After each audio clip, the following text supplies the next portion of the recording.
Great. Hello, everybody. Thank you very much for joining in and watching this episode. I'm back with Shilpa ji. So Shilpa ji runs a wonderful NGO and a wonderful organization. I got to know her through a other NGO I'm a volunteer at. And so thank you very, very much for joining in. It's a pleasure to talk to you. Thank you very much for being here. Thank you, Lakshya. Thank you. It's always pleasure being a part of your program, and I love it completely. My pleasure. My pleasure. Thank you very much. Ma'am, before we get into it or talk about anything, it would be great if you could introduce yourself and tell us more about your work and what you're trying to do. So my name is Dr. Shilpa Mehta. I'm founder and president of an organization called Foster Care Society. And currently, I'm also a Child Welfare Committee member here in Udaipur district of Rajasthan.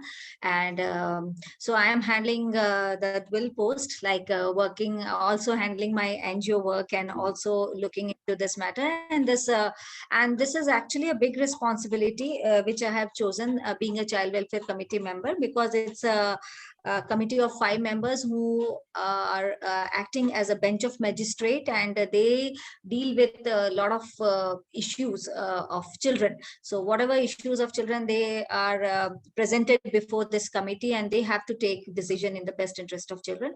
So yes, a lot of responsibility. And apart from this, I am also a visiting faculty in one of the medical college in a secretary department. So I teach students MSc. I teach MSc clinical psychology students. So teaching is like my hobby, my passion, you can say. And then apart from this, the social work is always there. So I work on a beautiful concept called foster care, um, which is like providing a beautiful family to children. So the children who are in childcare institutions, we know them as an orphanages, but they are not orphanages. We call them as childcare institutions. The children who are in childcare institutions, and they are deprived of their family, their siblings, that love, affection, everything. So we try to give them all by placing them into a beautiful family environment, and changing their personality, transforming their personality. So this is our work, Lakshya. Wonderful, wonderful. So thank you very much first of all for sharing the story. So the question here, which first I would like to put up here, is why did you start the organization, and how did everything shape nearby and surrounded Lee? Yeah. Okay, so yes, this is a story actually. Why I started this organization, because few years back, when we look, I was not a NGO person, because I don't even know what is NGO and what this NGO does. So I was always in teaching line, because when I was pursuing my doctorate, so I was a visiting faculty there in my college. And so after 15 years of teaching in college and school and taking tuitions, achanak there was a turning point when I met with one of my uncle who was working in an NGO, and I just went there and interacted with him. And he just asked me that, Shilpa, why don't you join NGO and work here? Because you have done your PhD, and you have done this research work, and there are a lot of research work being done in an NGO like this, and you can have a great exposure and field experience and everything. So why don't you choose this field? So it's very difficult for me, because without having any experience, any idea, any knowledge of working in an NGO, it's quite difficult. But then I tried. So I gave interview in the organization called ART, that is Action Research and Training for Health, which is a well-known NGO of Udaipur. And and my interview lasted for 1 hour, and they kept on asking me that how you work for children, and what are your experience, how you'll do it, this and that and all that.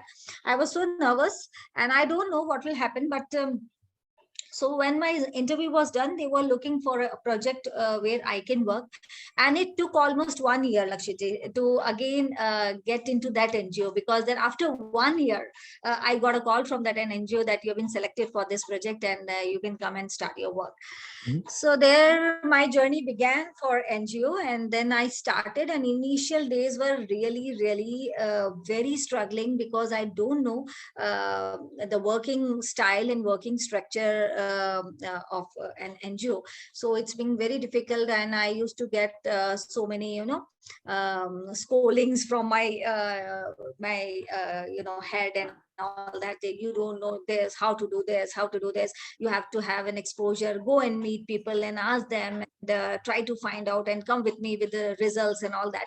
So that was there in my mind. And there was a one moment where I got a lot of scoldings from in a presentation. I got a lot of scolding, and there I decided what will happen, whether I'll quit this job, or I think this person will terminate me from this. And I was so nervous, and my uncle kept on motivating me that, Shilpa, you can do it. It's just a matter of few days, and you will get well acquainted with the things around here. And don't lose your faith and determination. Work hard, and you have all that qualities of working, so that is your strength. So don't make it a weakness. So I said okay, and then again I tried, and then I contacted with all the members and asked them to support me and to help me how to do this. And gradually I came up with this, and again, and it was a time after, like after 2.5 years, when I want to quit this job, because of my daughter was very small, and her studies were all being it's being affected. So I have to take that decision, because I have to quit this job. And that was the moment where the owner, the president, he called me and said, but don't leave, because you have that potential to work in this organization. We can offer you anything, but don't leave. But I said, no, sir, I have learned many things from you, and I know now how to work in an organization, and I have that strength and capabilities. But right now, this moment, I have to quit. But that was my, success. I thought I have won, because that there was one moment where I was leaving the NGO, and then there was another moment where the person called me and said, "Now you have to stay here, and you're working very well." And that is how I learned so many things from the NGO, how to work, the social work, basically the social work, how to do that. And after that, when I quit, again I got a call from an organization which is called Foster Care India. So and I got a call that can you help us with some kind of documentation in our organization? We have got some projects, and we need your support and your consultation in that. And I went there, and then I don't know what is this Foster Care India. And then I first time I got to know about this terminology, foster care, like what is this foster care. And I heard a story from my mentor, or the CEO of that organization, and that story was so beautiful, so inspirational. And I got so much inspired, and I thought of working with them. And so then from there, the journey of foster care has been started. But unfortunately, what happened, everything was going very well. We were getting established. We were getting name and fame in Udaipur of this work. And we were, making strong network with the government stakeholders. And suddenly there was some dispute, some conflict. It happened within the trustees of that organization. And in 2016, everyone left this organization, and the organization got closed. And that was the time when I was doing very well with foster care, and we have identified a lot of children. We have placed some children into the foster families. They developed a good trust with us. And that was a moment, that was a really shocking and sad moment for me, that how can we close this organization? We cannot, because we have already placed, and the people, they have trust on us. And if we close them, that trust will totally break up. The trust with the government stakeholders, the trust with the families, the trust with the children, will everything will get break up. So I don't want to do that. So, and my husband at that time was a strong pillar. and he said that if you really don't want to quit, then we can start our organization, and we can start this, we can continue this work, we can take this work forward, no matter if everyone left, no matter what happened in the past, just forget it, and we can do a fresh start and start a new journey. And with that motivation, and with the motivation of other members who are working in the organization, they said, "Nahi, Shilpa ji, we will do it, we can do it, and let's form our own organization, form our society, and we'll do that." And so it took me like 2-3 months, and in 2017 I registered my organization with the name Foster Care Society, and then I started from there. And it was not a fresh start, because we have already been working with this concept, so it's just extension. We just continued working, but again the struggle was there, because without struggle you cannot have a victory. So struggle should be there, challenges should come on, so that makes you more strong, and it gives you more strength. The struggle of no human resources, the struggle of no fund, the struggle of no place was there. And gradually we contacted people, they came forward, they helped us, and one by one people joined us, and then we got more successes in that. And now it's been 5 years almost. Now we are well established, still with no funds, but we have a lot of love of people and affection, and some people come forward to give their support, financial support to us, and this is how we are. But now we have our name all over India. People know what is Foster Care Society, what Foster Care Society does, and I'm happy with that. Seeing the smile on the faces of children and families, that is the greatest happiness for us. So this is how my journey with this organization started, and this is the basic reason why I started my own organization. It was never my dream to have my own organization. I just thought working with the organizations, being a social worker, but I don't know. I think God want me to start this organization, and that's why it's a journey. Yeah, totally wonderful. Thank you very much. So, Yeah. you spoke about a lot of things, a lot of different things when people left, and then you started again. Yeah. Then your husband came to help you out, and various factors and various things. And so Yeah. before I get into that, I just have one more question to you. Is can you please help us understand what is foster care? And Yeah. how does it work with children's? And it would be great if you can do it in Hindi, so a lot of people in the Hindi audience could also understand that. अच्छा, that will be great अगर मैं हिंदी में बताऊंगी तो तो foster care basically क्या है कि हमारे इंडिया में बच्चों के लिए कानून है ना। वो कानून है जिसको हम अंग्रेजी में बोलते हैं juvenile justice care and protection act 2015, है ना, और हिंदी में किशोर न्याय अधिनियम, बालकों की देखरेख और संरक्षण अधिनियम 2015। तो इस एक्ट में बच्चों के बारे में और बच्चों के प्रोटेक्शन के बारे में, संरक्षण के बारे में बहुत सारी बातें की गई है कि हम बच्चों की देखरेख कैसे कर सकते हैं। और इसी देखरेख के अंतर्गत एक सेक्शन आता है जिसको अपन बोलते हैं गैर संस्थागत वैकल्पिक देखभाल। इसका मतलब कि जो बच्चे संस्था मतलब चाइल्ड केयर इंस्टीट्यूशंस में हम उनको ना रखें, ठीक है, तो अगर उनको वहां ना रखना है तो फिर उनके लिए और सारे ऑल्टरनेटिव्स क्या है, तो हम उनको कहाँ रख सकते हैं, है ना। तो जब हम गैर संस्थागत की बात करते हैं तो वहां बात आती है फैमिली की, तो फिर हमें बच्चों को किसी ना किसी फैमिली में रखना है ना। तो यानी हम ये मानते हैं कि सबसे पहले जो बच्चा होता है उसका अधिकार उसकी बायोलॉजिकल फैमिली होती है, वो सबसे पहले अपनी बायोलॉजिकल फैमिली के पास में रहेगा।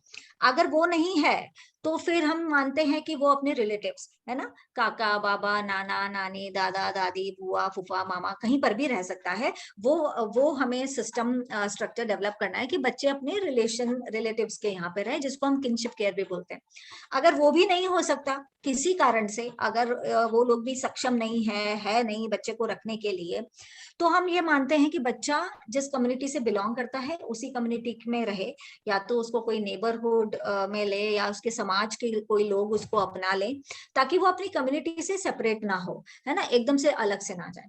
अगर वो भी नहीं है तो फिर हम बात करते हैं एडॉप्शन की, गोद लेना। एडॉप्शन आई थिंक इंडिया में सब जने जानते हैं कि गोद लेना क्या है, कि ऐसे बच्चे जो पूरी तरह से अनाथ हैं या त्याग दिए गए हैं, छोड़ दिए गए हैं, सरेंडर कर दिए गए हैं माँ बाप द्वारा, तो ऐसे बच्चे डायरेक्टली गोद में चले जाते हैं। अब गोद का सिस्टम आजकल थोड़ा सा अलग हो गया है।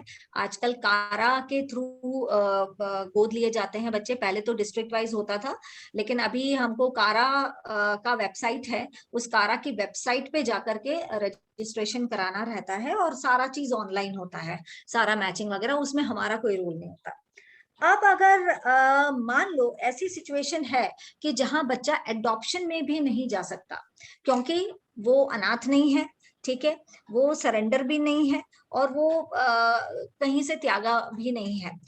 क्या है, ऐसे बच्चे हैं जिनके बायोलॉजिकल पेरेंट्स हैं, जिंदा हैं, लेकिन वो एट प्रेजेंट सक्षम नहीं है उन बच्चों का पालन पोषण करने में, रखने के लिए सक्षम नहीं है। इश्यूज कोई भी हो सकते हैं, कारण कोई भी हो सकता है, चाहे हम गरीबी ले लें, पॉवर्टी ले लें, या अगर वो फिजिकली हैंडीकैप्ड है या मेंटली हैंडीकैप्ड है, या किसी तरीके का और कोई डिजीज है उनको जिसकी वजह से कोई बीमारी है, कोई ऐसी लंबी बीमारी जिसकी वजह से नहीं कर सकते, या अगर परिवार कोई इलीगल एक्टिविटीज में इन्वॉल्व है तो बच्चे को हम उनके परिवार के पास में नहीं रख सकते। पर इन सभी सिचुएशन में, या कोई मिसिंग बच्चा हो गया है, तो ऐसे बहुत सारे कैटेगरीज के बच्चे जो हैं वो हमें संस्थाओं में मिलेंगे, चाइल्ड केयर इंस्टीट्यूशन में मिलेंगे। वही बच्चे नहीं मिलेंगे जो कंप्लीटली अनाथ हैं, ऐसे बच्चे भी मिलेंगे, और ऐसे बच्चों को कोई फिर देखने वाला नहीं होता और वो लंबे समय तक इंस्टीट्यूशनल केयर में रहते हैं, संस्था में रहते हैं। और हम ये मानते हैं, और बहुत सारे स्टडीज रिसर्चेज इस पे हुए हैं, और मैंने भी बहुत क्लोजली नोटिस किया है कि जो बच्चे लंबे समय तक इन संस्थाओं में रह जाते हैं उनका विकास अच्छे से नहीं हो पाता, वो बहुत पिछड़ जाते हैं, है ना। अब मैं विकास बोलूं तो चाहे मैं अगर उनको बोलूं कि उनका फिजिकल डेवलपमेंट अच्छे से नहीं होता है, उनका लैंग्वेज डेवलपमेंट अच्छे से नहीं होता है, उनका इमोशनल डेवलपमेंट अच्छे से नहीं होता है, कॉग्निटिव डेवलपमेंट अच्छे से नहीं होता है, मतलब मैंने बहुत क्लोजली नोटिस किया है लक्ष्य जी कि ये भले ही संस्था रखती है, क्योंकि लेकिन संस्था का अपना एक लिमिटेशन है। बहुत सारे बच्चे हैं, कम केयर टेकर्स हैं, एक केयर टेकर किन किन बच्चों पे कितना पर्सनल अटेंशन देगा, नहीं दे सकता है वो, है ना। लेकिन मजबूरन मतलब बच्चे रहते हैं, बच्चे अपनी बात नहीं कह पाते, कोई प्रॉब्लम है तो बच्चों को सुना नहीं जाता, हालांकि काउंसलर्स होते हैं, सब कुछ होते हैं, लेकिन फिर भी जो पर्सनल अटेंशन की अपन बात करते हैं, 1-to-1 अटेंशन की हम बात करते हैं, जो लव एंड अफेक्शन की अपन बात करते हैं, वो वहां पर देखने को नहीं मिलता है। हम अगर संस्था की बात करें तो हमें मिलता है कि बच्चे को शेल्टर मिल जाएगा, फूड मिल जाएगा, क्लोथिंग मिल जाएगा, एजुकेशन भी मिल जाएगा, लेकिन इसके अलावा एक बच्चे को डेवलप होने के लिए अगर हम ओवरऑल डेवलपमेंट की बात करते हैं, बहुत कुछ चाहिए होता है। उसमें चाहिए होता है माता पिता का प्यार, सिबलिंग्स, ठीक है, वो एनवायरमेंट जहाँ कल्चरल वैल्यूज मिले, बहुत सारी चीजें वो सीखे, ट्रेडिशंस को सीखे, कस्टम्स को सीखे, बहुत सारी चीजें हैं जो है ये मायने रखती हैं बच्चे की फिजिकल एंड मेंटल हेल्थ को डेवलप करने के लिए। तो ये कारण रहा कि देखा सरकार ने भी कि बहुत सारे बच्चे ऐसे हैं, तो उनके लिए क्या किया जाए, तो उनके लिए फॉस्टर केयर का सिस्टम बनाया गया। फॉस्टर केयर बेसिकली उन बच्चों के लिए होता है जिनकी मैंने कैटेगरी की बात करी कि जो अडॉप्शन में नहीं जा सकते हैं, जिनको जाने में बहुत वक्त लग रहा है, और जो बहुत लंबे समय से संस्था में रहने वाले हैं। और तो ऐसे बच्चों को हम आइडेंटिफाई करते हैं और उन बच्चों का केस हिस्ट्री देखते हैं, फिर उनके लिए एक अच्छी फैमिली ढूंढते हैं, ऐसी फैमिली जिसके पास कोई लीगल राइट नहीं होता है। क्योंकि ये मैं बता दूं कि क्या डिफरेंस होता है अडॉप्शन और फॉस्टर केयर में। अडॉप्शन जो है वो परमानेंट केयर है, कोर्ट के थ्रू होता है, और उसको सारे लीगल राइट्स, फैमिली को भी सारे लीगल राइट्स बच्चे के मिलते हैं, बच्चे को भी सारे लीगल राइट्स फैमिली के मिलते हैं। इट्स लाइक परमानेंट प्लेसमेंट, है ना। और फॉस्टर केयर है, it is up to 18 years, है ना, कि 18 साल तक जो बच्चा है वो फैमिली में रहेगा, एक अच्छी फैमिली में रहेगा। फैमिली में रहने का एक ही ऑब्जेक्टिव है कि उसको वो प्यार, अफेक्शन, माहौल सब मिले और बच्चे का फ्यूचर हम बेहतर कर सके। बट बच्चे के पास भी कोई लीगल राइट नहीं है और फैमिली के पास भी कोई लीगल राइट नहीं है। इट्स ओनली कि एक सोशल सर्विस है कि बच्चे को हम अपने पास में रखें, बच्चे का हम फ्यूचर बेटर कर रहे हैं, है ना। एंड जैसे कि मैं इसका सिंपल एग्जांपल बागवा मूवी से आपको दे सकती हूँ। अगर बागवा अगर लोगों ने देखी है तो आई थिंक कि जब अमिताभ बच्चन सलमान खान को लेकर के आते हैं फ्रॉम द स्ट्रीट, जब वो शू पॉलिश कर रहे होते हैं और वो उनको अपने घर में रखते हैं, पढ़ाते हैं, लिखाते हैं, उसके लिए सब करते हैं और वो आगे चल करके एक इंडिपेंडेंट बच्चा बनता है, उनकी पर्सनालिटी चेंज होती है। अगर हम देखें करंट सिनेरियो में ये है, और अगर हम हिस्ट्री में जाएं, अगर अपन उसमें जाएं तो जैसे कृष्ण भगवान का हम देखते हैं कि जन्म देने वाली माँ और हैं और पालने वाली माँ और हैं, लेकिन उनकी परवरिश बहुत अच्छी तरीके से होती है। तो फॉस्टर केयर के कॉन्सेप्ट को हम उस तरह से भी समझ सकते हैं, क्योंकि ये कॉन्सेप्ट कोई नया नहीं है। पुराने हम अगर इतिहास उठा करके देखें तो बहुत इतिहास में भी हमको चीजें मिलेंगी जहां पर फॉस्टर केयर का जिक्र हुआ है। लेकिन यहाँ पर इसको फॉर्मलाइज कर दिया है, क्योंकि थोड़ा सा हमको भी देखना पड़ता है कि जब हम किसी भी बच्चे को किसी परिवार में दे रहे हैं तो परिवार का चेक जरूरी है कि परिवार कैसा है, उसका इंटेंशन क्या है, कहीं कुछ गलत इंटेंशन से तो बच्चे को नहीं ले रहे हैं। तो फॉस्टर केयर में ये प्रोविजन होता है कि जब हम बच्चे को दे देते हैं उसके बाद में हर महीने उनका मॉनिटरिंग होता है, उनका असेसमेंट होता है, ये देखने के लिए कि बच्चा हैप्पी है या नहीं फैमिली में, फैमिली हैप्पी है या नहीं बच्चे के साथ में, अच्छा एडजस्टमेंट हो रहा है कि नहीं, ये सब देखना बहुत जरूरी है। क्योंकि अगर दोनों में से कोई भी हैप्पी नहीं है ना तो फिर वो एडजस्टमेंट होगा नहीं और आगे चीजें बढ़ेंगी ही नहीं। तो वो हमें इंश्योर करना रहता है और कंप्लीट 24/7 सपोर्ट हम देते हैं। अगर कोई बिहेवियरल इश्यूज है, फैमिली को कोई इश्यूज है तो हम देते हैं, सो दैट उनकी हिम्मत बनी रहे इस चीज को करने के लिए, बिकॉज ये बहुत नोबल कॉज है। बहुत सारे लोग नहीं डिसीजन ले पाते हैं, आगे नहीं आ पाते हैं क्योंकि उन्हें वो सपोर्ट नहीं मिलता है, और हम वो सपोर्ट उनको प्रोवाइड करते हैं कि नहीं आप करिए, बहुत अच्छा काम कर रहे हैं, कम से कम एक बच्चे की लाइफ को चेंज कर रहे हैं। और ये हमारा मोटिव है कि every child's right to family, परिवार हर बच्चे का अधिकार, तो हर बच्चे को परिवार मिलना चाहिए। और मेरे पास में बहुत सारी अमेजिंग सी 19 स्टोरीज हैं, बिकॉज उदयपुर में हम ऐसे 19 बच्चों को हमने फैमिलीज ढूंढ के दे रखा है, और हर एक बच्चे की अपनी कहानी है, अपना एक बैकग्राउंड है, अपना एक स्ट्रगल है और अपना एक सक्सेस का जर्नी है, और उनका ट्रांसफॉर्मेशन है जो हम देखते हैं कि जब एक बच्चे को संस्था से उठाते हैं और फैमिली में रखते हैं, और जब हम 5-6 महीने बाद जब हम उस बच्चे को देखते हैं तो हम उस बच्चे को नहीं पहचान पाते हैं कि वही बच्चा है जिसको हम लेकर के आए हैं।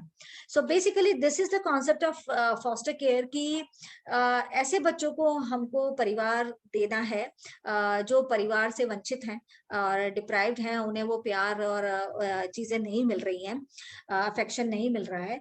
अगर हम उन बच्चों के लिए कुछ कर पाए तो दैट इज द ग्रेट। और उसी का इम्प्लीमेंटेशन हमने शुरुआत करी है उदयपुर में 2013 में, और अभी को देखते हुए मतलब काफी समय हमें लगा, क्योंकि लोगों को अवेयर करना बहुत जरूरी है, लोगों को इसके बारे में पता नहीं है कि ऐसा भी कोई कॉन्सेप्ट है जिसके ऊपर काम किया जा सकता है।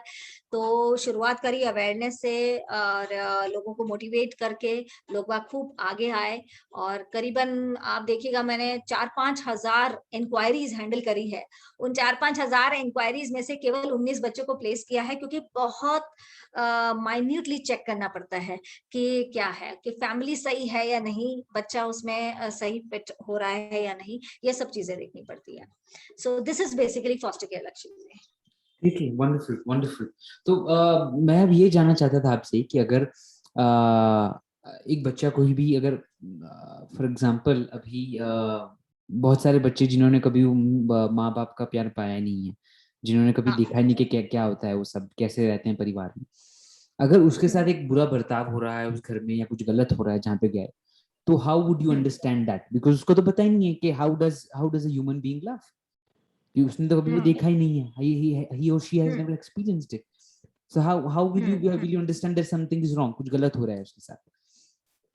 सो ऐसा है कि अभी क्योंकि हम काफी ऑब्जर्वेशन कर चुके हैं, एंड ऑब्जर्वेशन में सबसे पहले बच्चे का बॉडी लैंग्वेज जो होता है ना, तो उससे काफी चीजें समझ में आती है। एंड जैसे मैं फॉस्टर केयर की बात करूं कि जब मैं मतलब मेरे लिए भी बहुत मुश्किल था ये कि कैसे पता करें। आपका सवाल बहुत ही अमेजिंग है, क्योंकि जब हम सबसे पहले जब हम चाइल्ड केयर इंस्टीट्यूशंस में गए, मुझे भी कुछ आइडिया नहीं था कि वहाँ बच्चे कैसे रहते हैं, क्या है और ऐसा। और मैं बताऊं कि कभी कभी क्या होता है कि आपने भी एक्सपीरियंस किया होगा अगर आप गए होगे चाइल्ड केयर इंस्टीट्यूशंस, तो मैंने भी फर्स्ट टाइम एक्सपीरियंस किया कि बच्चे मिलते हैं, हैप्पी होते हैं, बोलते हैं, जो हम बातचीत करते हैं, कुछ इंटरेक्ट भी करते हैं और ऐसा। दैट इज द फर्स्ट पहला इंप्रेशन जो होता है अपना, जो जिसको अपन बोलते हैं ना प्रीमा फेशिया, कि एक बार प्रथम दृष्टिया हम देख लेते हैं कि क्या है, तो बच्चे तो हैप्पी ही बोलते हैं, मतलब हाँ अच्छा लग रहा है हमको, हम यहाँ बहुत खुश हैं और ऐसा है वैसा है। लेकिन धीरे धीरे जब हम 1 to 1 बच्चे के साथ में इंटरेक्ट करते हैं, उनके साथ में बातचीत करते हैं, उनसे जब खेल खेल में जानने की कोशिश करते हैं कि क्या है, काफी सारी चीजें निकल करके आती है। बच्चे को नहीं पता होता है, बट बच्चा जो है ना बड़ा इनोसेंटली बोलता है कि ऐसा हुआ, मैं तो ऐसा करता हूँ, मैं तो ऐसा करता हूँ। एंड अगर मान ले बच्चे के साथ में कुछ अब्यूज भी हो रहा है, तो यू आर वेरी राइट कि बच्चे को नहीं पता होता है कि वो अब्यूज हो रहा है उसके साथ में, क्योंकि उसको तो ऐसी कोई इन्फॉर्मेशन ही नहीं है। बट वो बच्चा बड़ा बड़ा इनोसेंटली, अगर जब आप फेथ डेवलप कर लेते हो ना, बच्चे के साथ में ट्रस्ट डेवलप कर लेते हो, एक फ्रेंडली रिलेशन डेवलप करते हो, तो बच्चा बोलता है। फिर बच्चा बातों बातों में बताता है, स्टोरी के फॉर्म में बताता है। फिर हमें फिगर आउट करना पड़ता है कि okay there must be something wrong, और फिर हम उसमें इंटरवीन करते हैं। तो हालांकि इट्स डिफिकल्ट, क्योंकि फर्स्ट मीटिंग में कभी बच्चा नहीं बोलता और बच्चा आपको हमेशा अच्छा ही दिखाएगा। लेकिन जब आप कंटिन्यूअसली बच्चे के साथ में इंटरेक्ट करेंगे, तो हमें कुछ कहानियां मिलेंगी वाकई में कि बच्चा कहाँ क्यों सैड है, या उसके साथ में क्या हो रहा है, और ये कितने समय से हो रहा है, और उसको तब बताना कि ये चीज सही है और गलत है और आपको क्या करना है इस चीज के लिए। तो अभी तो काफी लाइक अवेयरनेस प्रोग्राम्स चलते हैं, इंस्टीट्यूशंस में भी चलते हैं, जहां हम अब्यूज के बारे में बात करते हैं। हम लोग काउंसलर से भी बात करते हैं, काफी सारी ट्रेनिंग्स भी देते हैं। मैंने भी बहुत सारी ट्रेनिंग्स दी है जब हम चाइल्ड केयर केयर गिवर्स के लिए, बच्चों के लिए बहुत सारी बातें करते हैं। बट स्टिल मैंने ये देखा है कि बच्चों के पास कुछ ना कुछ रहता है आपको कहने के लिए, वो कुछ कहना चाहता है। It is only that you have to see कि ये बच्चा मुझे कुछ कहना चाहता है, मुझे इससे बात करनी है, but in a very friendly manner, बहुत फॉर्मलाइज्ड वे में नहीं, क्योंकि फॉर्मलाइज्ड वे में बच्चा बहुत आदी होता है इन सब चीजों के लिए। ओके ये लोग आएंगे, देखेंगे, ये बात करेंगे, करेंगे। बट जब आप बच्चे के दिल को टच करते हो ना, तब आपको चीजें पता चलती हैं। So this is how we identified. Lakshit ji. Yeah, totally wonderful, wonderful. तो any as such stories जिसमें कुछ abuse वगैरह हुआ है, and how did you understand about that? अगर ऐसा कुछ आपके पास है बताने के लिए तो। एक्चुअली मेरे पास ऐसे कुछ एग्जाम्पल्स हैं जो मेरे फॉस्टर केयर से ही रिलेटेड हैं। उसमें ये है कि बच्चे के साथ जब कुछ अब्यूज हुआ या बच्चे ने कुछ देखा, लाइक बच्चे ने ऑब्जर्व किया, जैसे कि हम बोलते हैं ना कि बच्चा ऑब्जर्वेशन से ज्यादा सीखता है। जब हम लर्निंग की बात करते हैं, तो बच्चा जो है ऑब्जर्वेशन से ज्यादा सीखता है, बच्चा इमिटेट करता है उन चीजों को जो वो देखता है। तो ऐसे मैंने केसेस देखे हैं कि बच्चा कुछ समय तक, कुछ सालों तक चाइल्ड केयर इंस्टीट्यूशंस में है, बहुत सारे दूसरे दूसरे बच्चों के साथ में घुला मिला है, उसने केयर गिवर का बिहेवियर भी देखा है कि वो कैसे करता है, बड़े बच्चों का बर्ताव भी देखा है, जो मतलब होता है ना, बड़े बच्चे डोमिनेटिंग होते हैं तो वो कुछ भी बोलते हैं।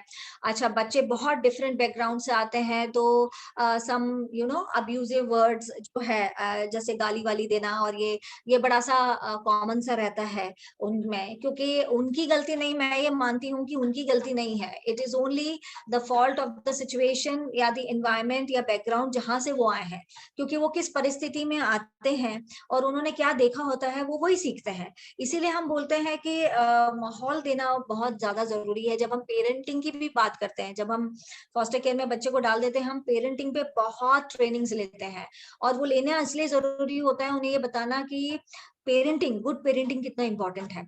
तो उसी तरह से क्या होता है, दे कम फ्रॉम डिफरेंट बैकग्राउंड, तो वो बहुत चीजें सीखे होते हैं, जैसे गाली देना, अब्यूजिव वर्ड्स बोलना, एग्रेशन, ठीक है, चिल्लाना, झूठ बोलना, चोरी करना, ये सारे बिहेवियर्स जो है ना उसमें होते हैं। और मैं थोड़ा सा एक्सट्रीम पे बात करूं तो कुछ कुछ हमको कुछ ऐसे सेक्सुअल बिहेवियर्स भी, अब्यूज भी देखने को मिलते हैं, ऐसा कुछ कुछ में।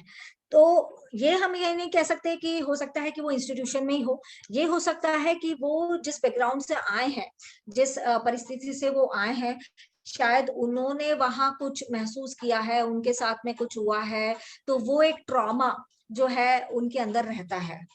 एंड वो ट्रॉमा जो है वो एक अलग तरीके से प्रोजेक्ट होता है।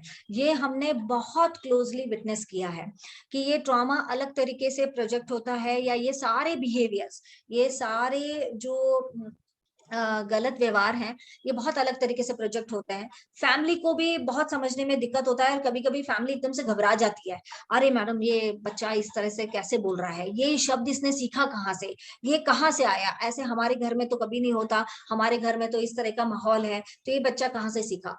तो ये चीज है कि बच्चे सीखते हैं, बच्चे कहीं और से सीख करके आते हैं, और फिर वो प्रोजेक्ट करते हैं उन चीजों को। एंड जब हम उनसे पूछते हैं कि बेटा कहाँ से सीखा, कहाँ पर देखा, तो कई बार वो बोलते हैं कि टीवी पर, कई बार वो बोलते हैं वो भैया ने बोला, यहाँ यहाँ इनसे सुना, उनसे सुना, ऐसे करके। तो बहुत सारी चीजें वो उस तरह से करते हैं। तो ये मेरे पास में बहुत एग्जांपल्स हैं, और इन चीजों को निकालना भी, it's not a one day process, behaviour change करना बच्चे का, it takes time, lot of counselling sessions have to have, और बहुत ज्यादा उसके साथ साथ में हमको पेरेंट्स को भी, जो उनको टेक केयर कर रहे हैं, उनको भी बहुत सपोर्ट करना पड़ता है, बहुत काउंसिल करना पड़ता है, उनको समझाना पड़ता है कि देखो आपकी गलती नहीं है, बच्चे की गलती नहीं है, इट्स ओनली कि वो कहीं से लेकर के आया है ये सारी चीजें, अब आ गया है तो वो एकदम से निकलेगी नहीं, it will take time, it will take time. Like मैं आपको एक बताऊं कि जब एक बच्चा हमारे पास में 4 साल का आया था, तो 4 साल का बच्चा जब आया और उससे जब हमने पूछना चालू किया, बिकॉज हम उसका केस हिस्ट्री ले रहे थे, तो उसने पहला वर्ड ये बोला कि पहले मेरे को विमल विमल गुटखा ला करके दो, मैं वो खाऊंगा, उसके बाद में बताऊंगा, नहीं तो कुछ नहीं बताऊंगा। तो अब आप देखिए कि 4 साल के बच्चे में अगर ये हैबिट डेवलप हुई है, और वो आया था लाइक बेगिंग के केस में आया था, उस सड़क पे मिला था, आइडेंटिफाई हुआ था, और फिर उसको लेकर के आए थे, और फिर पता चला कि वो बच्चा जो है वो लाइक बंजारा बस्ती का है, और उसके जो पेरेंट्स है वो लाइक बंजारा टाइप हैं, एक जगह नहीं रहते, उनका कोई घर बार नहीं, आज इधर है कल इधर है। एंड पेरेंट्स में ये हैबिट बहुत ज्यादा मतलब उसी ने फिर बाद में डिस्क्लोज किया, बहुत काउंसलिंग सेशंस के बाद में उसने डिस्क्लोज किया कि ये सारा चीजें उसने अपने पेरेंट्स से सीखा है। एंड इवन उसकी छोटी बहन का लाइक मर्डर हुआ, और वो मर्डर उसकी मदर ने किया, एंड वो उसने अपने आई से विटनेस किया, he was the I witness of that. तो नाउ यू सी कि कितना सरप्राइजिंग है, शॉकिंग है, और ऐसा बच्चा जो इन सब चीजों को लेकर के आता है, फैमिली में वो कुछ भी कर सकता है ना, तो उसको हमको संभालना बहुत ज्यादा जरूरी है। एंड बहुत सारी एक्टिविटीज उसमें हमने देखी, बहुत सारी एक्टिविटीज, और आज का समय है, मतलब आज उसको लाइक ये मैं 4 साल पहले की बात बता रही हूँ आपको, आज का समय है, he is the boy, like अभी भी कुछ कुछ चीजें हैं, एकदम से नहीं गई है, लेकिन मेजर ट्रांसफॉर्मेशन उसमें हमने देखा है। वो आज इंग्लिश में बात करता है, हमेशा क्लास में फर्स्ट आता है, ब्रिलियंट, मतलब स्कूल में उसको एक्सेलेंस अवार्ड्स मिले हैं, एंड डिस्ट्रिक्ट मजिस्ट्रेट से भी उसको अप्रिसिएशन मिला है, and he knows everything about कि उसका क्या बैकग्राउंड था, वो कहाँ से आया है ना। बट वो हमेशा कहता है कि I don't want to go there again, I don't want to be with my parents, because उन्होंने मुझे कुछ नहीं सिखाया, I never want to be in that hell again. And अगर वो आते भी हैं तो मैं छुप जाऊंगा, मैं मना कर दूंगा, but I want to be with this family, मैं इस फैमिली के साथ में रहना चाहता हूँ जिन्होंने मुझे इतनी सारी चीजें दी हैं, इतना प्यार दिया है, और मुझे पढ़ाया है, लिखाया है। और उस बच्चे में पढ़ाई का बहुत इंटरेस्ट था, वो मतलब दीवारों पे, चाइल्ड केयर इंस्टीट्यूशंस की दीवारों पे ना कुछ कुछ करता रहता था, और जो भी आता था ना उससे कहता था कि दीदी मुझे पढ़ना है, मुझे भी पढ़ने के लिए भेजो, मुझे वो पढ़ना बहुत पसंद है। एंड वाकई में वो इतना बढ़िया पढ़ा कि 1 साल के अंदर उसने LKG एंड UKG पास करी विद डिस्टिंक्शन मार्क्स। मतलब इतना ज्यादा ब्रिलियंट था वो बच्चा।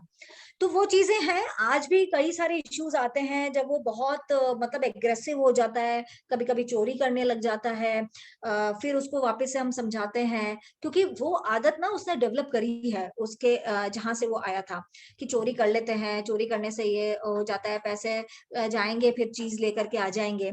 तो वो छोटी छोटी आदतें ना, वहीं पे जब हमने उसको रोक लगाई तो चीजें सेटल डाउन हुई। लेकिन डिफिकल्ट होता है, इट्स लाइक ऐसा नहीं है। अगर हम ये देखें कि जो चाइल्ड केयर इंस्टीट्यूशन में जो बच्चा आया है वो बहुत ही रोजी पिक्चर लेकर के आया है और हम लेकर के जाएंगे तो उसमें कुछ ना कुछ होगा, but it's not their fault, it's the fault of the situation. जहां से वो आया है, it's the fault of the background. उसको वो वैसा माहौल ही नहीं मिला है, पॉजिटिव एनवायरनमेंट नहीं मिला है। दैट्स वाई वो चीजों को न समझ नहीं पाया। लेकिन जब उसको समझ आई, जब वो नए माहौल में आया, जब उसको समझ आई, तो उसने उन चीजों को भी अडेप्ट किया। और हालांकि समय लगता है, लेकिन यस वी गेट सक्सेस। कई बार बर्नआउट सिचुएशंस हो जाती है पेरेंट की, कि वो कहते हैं ये क्या हो गया, मतलब वो ऐसी ऐसी हरकतें कर देते हैं कि दे थिंक ऑफ कि हमको इसको नहीं रखना। But again we come and we tell them, we counsel them. तो फिर वो वापस से आते हैं, नहीं नहीं बच्चे बच्चे की गलती नहीं है ना, इसकी गलती नहीं है, इसको माहौल ही वैसा मिला इसलिए। वो समझते हैं उन चीजों को। बट देर आर ऐसे, ये तो एक स्टोरी मैंने बताई है, but there are lot of difficult stories जिनको हमने स्वीट स्टोरीज में कन्वर्ट करने की कोशिश करी है, और अभी भी प्रोसेस जारी है। We are doing that, we are into the process of that. Wonderful wonderful. So and जो जो अब आपने कहा पेरेंट्स जो सेशंस होते हैं, पेरेंट्स को बताते हैं कैसे रखना है, क्या करना है।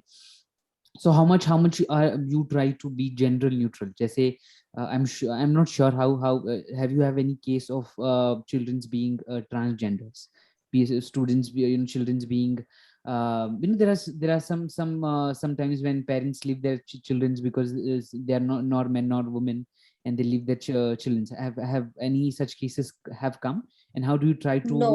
gender neutral, try to do it? No, अभी तक तो we have not found any of the cases, अभी तक आए नहीं है इस तरह के cases. But yes, I think big cities में ये केसेस ज्यादा देखने को हमको मिल सकते हैं। And because we have started with just with a small district, तो अभी तक तो हमारे पास इस तरह के केसेस आए नहीं है। बट यस, अगर सी व्हेन इंक्वायरीज कम, तो जब हमारे पास में कोई भी इंक्वायरी आती है ना, तो वी आर वेरी ट्रांसपेरेंट और बहुत लंबा समय लेते हैं उनको ओरिएंट करने के लिए, कि कैसे बच्चे हो सकते हैं, किस तरीके के बच्चे हो सकते हैं, हमारे पास में आ सकते हैं, उनमें क्या क्या प्रॉब्लम हो सकते हैं, किस चैलेंजेस के साथ में वो आ सकते हैं, उनको कैसे हम लोगों को अपनाना है। तो वो चीज हम बात करते हैं। इसका मैं आपको बहुत ज्यादा इसलिए नहीं बता सकती क्योंकि मेरे पास में कोई एक्सपीरियंस नहीं है इस चीज को लेकर के, लक्ष्य जी, अभी। Sure, no but may be in future totally अगर yeah. ऐसा होगा। Yeah. Totally. Yeah, thank you very much. So just one or two questions. I won't take much of your time, but just one more two questions I would like to put up here. तो जब आप ये story सुनते हैं, जब students का transformation हो जाता है, बच्चों का ट्रांसफॉर्मेशन हो जाता है, या कभी कभी अलग अलग चीजें होती है, तो कैसा लगता है आपको सब सुन के? जो अच्छी चीजें, positive side of the foster care society, how does that feel when these students are glowing and growing very well? Yeah, I think Lakshya ji, this is the only thing we are working for. और जब भी मैं बोलती हूँ कि जब ये transformation होता है ना, तो हमें लगता है कि हमारी जीत उसी में है। बिकॉज मैंने हमेशा से ये मान के चला है कि I don't believe in quantitative work, कि कितनी क्वांटिटी में हम कर रहे हैं। बिकॉज एनजीओज का ये रहता है ना, बिकॉज दे वर्क इन मास, तो कई कितने कितने बेनिफिशियरीज हैं, कि हजारों में है beneficiaries. That is my dream, कि अब ड्रीम है कि ठीक है ऐसे हजारों बच्चे हम कर पाए।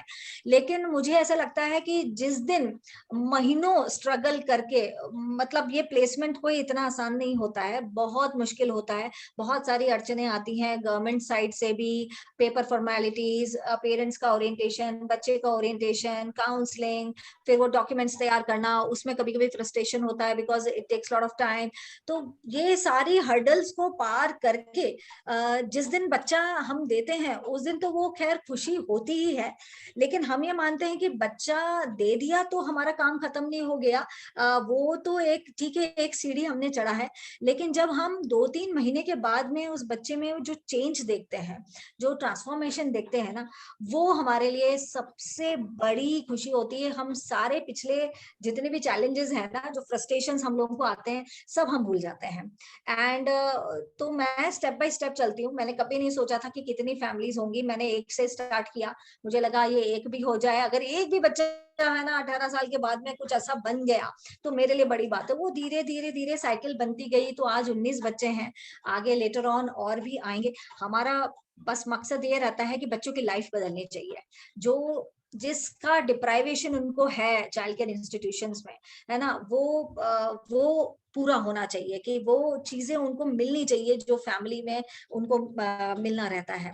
बिकॉज जेजे एक्ट का भी हमारा एक प्रिंसिपल है कि इंस्टीट्यूशन जो है ना वो लास्ट रिजॉर्ट होना चाहिए, कि जब कुछ भी बच्चे का आपको कुछ ना मिले ना, तो आप उस बच्चे को इंस्टीट्यूशन में डालो, कि भाई कोई है ही नहीं, कोई मिल नहीं रहा है। लेकिन अगर आप ऑल्टरनेटिव ढूंढ सकते हो फैमिली बेस्ड केयर के, तो जरूर ढूंढो। मैं ये नहीं कहती कि केवल फॉस्टर केयर, आप एडॉप्शन के लिए ढूंढो, स्पॉन्सरशिप के लिए ढूंढो, किनशिप केयर के लिए ढूंढो, बच्चा फैमिली में रहना चाहिए। तो जो बच्चा फैमिली में रहता है, वो जो डिफरेंस क्रिएट करता है, वो सीसीआई में रह करके कभी नहीं हो सकता। ये तो बिटर ट्रुथ है। तो हम ये मानते हैं कि जो भी सीसीआई चलाते हैं, उनको भी कभी क्या ऐसा लगता है कि है ना बच्चे हमारे यहाँ से निकाल रहे हैं, हमारा इंस्टीट्यूशन खाली हो जाएगा, पर ऐसा नहीं है। There are lot of children, हर दिन केसेस आते हैं, हर दिन केसेस आते हैं, उनको हमको शेल्टर कराना ही पड़ता है, तो इंस्टीट्यूशन तो रिक्वायर्ड है ही। लेकिन मैं ये कहती हूँ लॉन्ग टर्म इंस्टीट्यूशनल केयर जो है उसको नहीं करना चाहिए। कोशिश ये करनी चाहिए कि बच्चे को वहां से निकाल करके फैमिली में हम प्लेस करें, ताकि बच्चे का फ्यूचर बेटर हो सके। तो बहुत खुशी मिलती है लक्ष्य जी, बहुत, मतलब मैं बयान नहीं कर सकती, मुझे बहुत प्राउड फील होता है कि okay I am doing something. कुछ है नहीं है, कोई बात नहीं, कोई फर्क नहीं पड़ता किससे मिलना है, कितने कहाँ जाना है, क्या क्रिटिसिज्म सुनने हैं, बट जिस दिन फैमिली कहती है कि हम बहुत वेल एडजस्टेड हैं, बच्चा कहता है मुझे यहाँ बहुत अच्छा लगता है, मेरे को वापस नहीं जाना है कहीं पर भी, और मैं यहाँ बहुत खुश हूँ, so that is the greatest happiness for us. Wonderful, wonderful. Just one more, two questions I would like to add up here. Yeah. Is Yeah. जैसे also living the part of organization, running an NGO and being a faculty member at the institution, all of that. When you're a woman, as a woman of like who has children to take care of, and a family and a husband who's working and all of that, जब आप ये चीजें ज्यादा आ जाती हैं और जब आप एनजीओ के काम में लग जाते हैं, जब it's like a work life, आपको ज्यादा उस पर भी ध्यान देना पड़ता है आपकी, and the pressure is always there. अब the age times are changing the pressure is coming down on womens of being and working all in the house, but when it's still there, आप कैसे manage करते हैं? और when people say 100 of different things कि ये तो इनसे कुछ होता नहीं है, ये तो एनजीओ का काम करती हैं, घर का काम तो ये करते हैं नहीं, कभी देखो बाहर रहते हैं, ये करते रहते हैं, समाज का इनका खुद का घर का पड़ा नहीं है इनको. How does that feeling, how do you deal with it? Yes, this is this is very apt question, Lakshya ji. नहीं, मैं actually I am very fortunate कि मुझे एक ऐसा परिवार मिला है। I live in a joint family दो, एंड तो मुझे ऐसा परिवार मिला है जिसने हमेशा से मुझे सपोर्ट किया है। एंड जैसे मैं बताऊं कि मेरी मदर इन लॉ जो है वो बहुत स्ट्रॉन्गेस्ट मतलब मेरे लिए है, सोचती हैं। एंड क्योंकि जब मैं आई थी तब मैंने केवल एमएससी किया हुआ था, and she force me to do PhD, कि नहीं तुम पीएचडी करो। And then when I said कि नहीं it takes lot of time, research work, PhD कोई ऐसे ही नहीं हो जाता है, बहुत डेटा कलेक्शन के लिए बाहर जाना पड़ता है, एंड बहुत टाइम कंज्यूमिंग है, और ऐसा है वैसा है। तो शी सेड कि डजंट मैटर, कुछ भी है तुम करो, हमारे यहाँ ऐसा कुछ नहीं है, तुम पढ़ो करो जॉब करो and all that. So that all मतलब मोटिवेशन हमेशा फैमिली से रहा है. My all family members are wonderful. अगर मैं अपने ब्रदर इन लॉ और उनकी फैमिली की बात करूं, mother in law, father in law, husband तो है खैर है ही, और मेरी डॉटर वो भी बहुत बड़ी स्ट्रेंथ है मेरे लिए, because she never demands anything, या शी नेवर सेज कि नहीं, कोई शिकायत ही नहीं है कि मामा इतने टाइम तक बाहर रही है, because I have to be मतलब lot of time I have to be out for more and more hours, और समटाइम्स बाहर भी जाना पड़ता है, आउट ऑफ टाउन भी जाना पड़ता है. But she always supported me, and कभी ऐसा नहीं बोला. यस, पीपल जो है, जो लोग बाग हैं, वो करते हैं कि कैसे संभालना है और ये सब है, बट आई डू मैनेज. मतलब मैं मैनेज करने की कोशिश करती हूँ कि मैं काफी सारा वक्त अपनी फैमिली को दूं, घर पे भी दूं, काम में भी दूं, मैनेज करके चलूं ताकि किसी को कोई प्रॉब्लम नहीं हो. फिर भी मुझे लगता है कि यस, इन सब चीजों के साथ में थोड़ा थोड़ा सा फैमिली का काम अफेक्ट हो जाता है, बट दे मैनेज एवरीथिंग. और सबसे बड़ी बात है सपोर्ट, कि अगर वो कहते हैं कि नहीं तुम करो और हम हैं तुम्हारे साथ में. And even when I conceive ना, तो और फिर मेरा जब पीएचडी का हाई टाइम चल रहा था, तभी मेरी मदर इन लॉ ने बोला कि नहीं, यू डू योर वर्क, ये बच्चा हम संभाल लेंगे, कोई प्रॉब्लम नहीं है, they will be. And I am very happy to say कि मतलब ये मेरी बच्ची कब बड़ी हो गई, मुझे नहीं पता चला उस जॉइंट फैमिली में कि सबने उसको इतना प्यार और सब कुछ दिया. तो that is the thing. Equally देखिए, मैनेज तो करना पड़ता है. You can not leave your home because you have husband, daughter, mother in law, father in law, other family members. बहुत सारे फेस्टिवल्स होते हैं, रिचुअल्स होते हैं, कस्टम्स होते हैं, वो सब आपको मैनेज करना पड़ता है. एंड इक्वली ऐसा नहीं है कि मैं पूरा टाइम उधर ही देती हूँ, but at the same time family first. हमारे जहाँ मैं जॉब करती थी पहले, तो वहां पर हमारे सर भी ये बोलते थे कि शिल्पा जी, ऑलवेज रिमेम्बर कि फैमिली फर्स्ट. आपका भी घर है, आपके भी बच्चे हैं, तो जितना काम आपसे यहाँ पर होता है आप करिए, but then give your ample time to your family, because that quality time matters most. So हम लोग आउटिंग्स पे जाते हैं, बात करते हैं, फैमिली टाइम स्पेंड करते हैं. आई ट्राई टू मैनेज अभी तक तो, Lakshya ji, and I could manage because मेरा फैमिली बहुत अच्छा है. Like I have a wonderful wonderful family. मेरे पेरेंट्स तो खैर हमेशा से मोटिवेट करते हैं मुझे आगे बढ़ने के लिए, बट माई इन लॉज वो इक्वली मोटिवेट करते हैं. और किसी दिन अगर आप जॉब पे नहीं जा रहे हो ना, तो वो पूछ लेते हैं आज क्या हुआ, आज why you are not going, what happened, और इस तरह से. तो that is the, so I am very lucky and fortunate to have Okay, this. wonderful. Very Yeah. nice to hear that. Very nice to hear that. Thank you very much. So just last question. What would be your message? This whole episode is filled with messages, बहुत सारी चीजें. But one last message you'd like to give to everyone, let it be parents, students, children, youth, youngsters, old people, जो भी इसको सुन रहे हैं, उनके लिए क्या मैसेज देना चाहेंगे आप? मेरा मैसेज, बिकॉज मैं लक्ष्य जी ना एक लाइफ फिलोसफी को मानती हूँ, एक बुद्धिज्म प्रिंसिपल को, बुद्धिज्म फिलोसफी को मानती हूँ. आई एम अ सोका गगाई मेंबर हूँ मैं. तो वहां से मुझे बहुत स्ट्रेंथ मिलता है. Like it's a beautiful philosophy कि जहां आप अपना फेथ लूज करते हो ना, तो वहां जब आप उस फिलोसफी को मानते हो, तो I think it gives you greatest strength. तो मेरा भी स्ट्रेंथ यही है और मैसेज यही है जो मैं फॉलो करती हूँ, कि you only fail when you quit, है ना. तो नेवर क्विट. आप भागिए तो मत, क्विट तो मत करिए, and you always fight with that determination, with that faith, and things will happen. Victory is certain. It's not that it's uncertain. Victory is certain. आपको मिलेगा, है ना, अभी नहीं तो बाद में, but you have to go on, pursue it, work on it, and don't lose hope. That is the only thing I want to give, because मैं ये फॉलो करती हूँ कि कई बार ऐसे फ्रस्ट्रेशन वाले मोमेंट्स आते हैं. ये मैं आपको सारा जो सक्सेस स्टोरी बता रही हूँ, उसमें कई सारे फ्रस्ट्रेशन मोमेंट्स आते हैं जब आपके पास बहुत सारी चीजें नहीं होती है करने को. कोई आपको क्रिटिसाइज कर देता है, कोई आपको कुछ बोल देता है, या कभी चीजें नहीं होती है, तो आप बहुत ज्यादा टेंस हो जाते हो, बहुत ज्यादा स्ट्रेस्ड आउट हो जाते हो. कभी कभी आपको लगता है कि यार ये सब क्यों करना है, बंद करो. लोग भी बोलते हैं अरे तुमको क्या पड़ी है, क्यों करना है तुमको ये सारी चीजें, तुम्हारा अच्छा खासा परिवार है, आपके हस्बैंड बिजनेस करते हैं, आप तो टीचिंग में जा सकते हो, आप तो पहले भी टीचिंग कर रहे थे, आप सब कुछ कर सकते हो, तो क्यों करना है, छोड़ो इन सब को, सब बकवास है, बेकार है और है। बट नहीं, फिर आप सोचते हो कि नहीं, मेरा लाइफ का गोल क्या है, कि मुझे ये करना है और चीजें होंगी, विक्ट्री इज सर्टेन, एंड बस उसके लिए आप चैंट करते रहो एंड हैव दैट डिटर्मिनेशन कि नहीं, you will get this, you will get this, somehow you have to get this. So वो मैं करती हूँ एंड आई गेट, और वो सारे रिजल्ट्स भी मैंने देखे हैं। So message is only this that don't wait and don't lose hope, have determination and victory is certain. Yes. Wonderful, wonderful. So thank you very, very much for taking the time out, joining me. It was a pleasure to hear you, talk to you, know more about in depth and understand how things work at foster care, and how foster care works. And उसके बारे में जानने में और अच्छा लगा. Thank you very, very much for joining in. And I'm really sorry for taking your time, but really love this No session. issues. Yes, thank you so much. It's pleasure being here, Thank you, Lakshmi. thank you, thank you very much. Thank you.